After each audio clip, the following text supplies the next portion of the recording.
দেখুন, ব্যস্ত শহর, ব্যস্ত লোকজন সবাই সবার কর্মের তাগিদে ছুটছে। ঘুরতে কার না ভালো লাগে বলেন? সারাক্ষণ ব্যস্ত থাকার পর যখন একটু ঘুরতে বের হই, মনে হয় একটু শান্তির নিঃশ্বাস ফেলছি। আর এই যে ঘুরতে আমার ভালোই লাগে। আমরা বেরিয়ে পড়েছিলাম একটু ঘোরাঘুরি করার জন্য। সবসময় ব্যস্ত থাকলেই তো হবে না, নিজেকে, নিজের পরিবারকে একটু সময়ও দিতে হবে। তাই নিজেকে একটু সময় দেওয়ার জন্য সন্ধ্যাবেলা একটু ঘুরতে বেরিয়েছিলাম।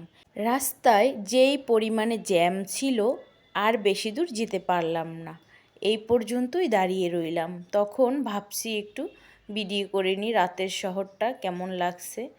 চারদিকেও অন্ধকার, কিন্তু মাঝখানটায় দেখেন বিল্ডিংগুলোতে লাইট জ্বলছে, রাস্তাঘাটে কি সুন্দর গাড়ির বাতিগুলো জ্বলছে, খুবই ভালো লাগছে। আর এভাবেই সারা রাত্রই চলতে থাকে গাড়িগুলো। এটাকে আমি মনোরম পরিবেশ বলবো না, কারণ যেই পরিমাণে জ্যাম ছিল আমি আর বেশি দূর যেতে পারিনি। এই যে চাঁদের সাথে এখানেই দাঁড়িয়েছিলাম, চাঁদ আমাকে দেখছিল, আমিও চাঁদকে দেখছিলাম এখান থেকে। আর এই যে জ্যামের ভিতর দাঁড়িয়ে থাকার কারণে এটা মনোরম পরিবেশ নয়। তারপর কি করব, আবার বাসায় চলে আসলাম।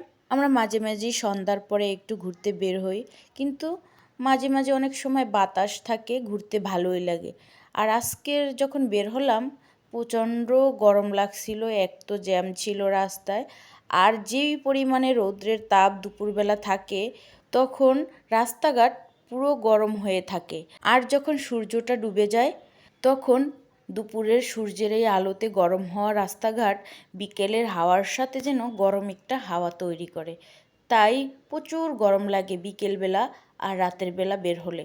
তাই ভাবলাম এই গরমে আর বের হব না, যেদিনকার দেখবো একটু মেঘলা মেঘলা থাকে তখনই বের হব একটু ঘুরতে।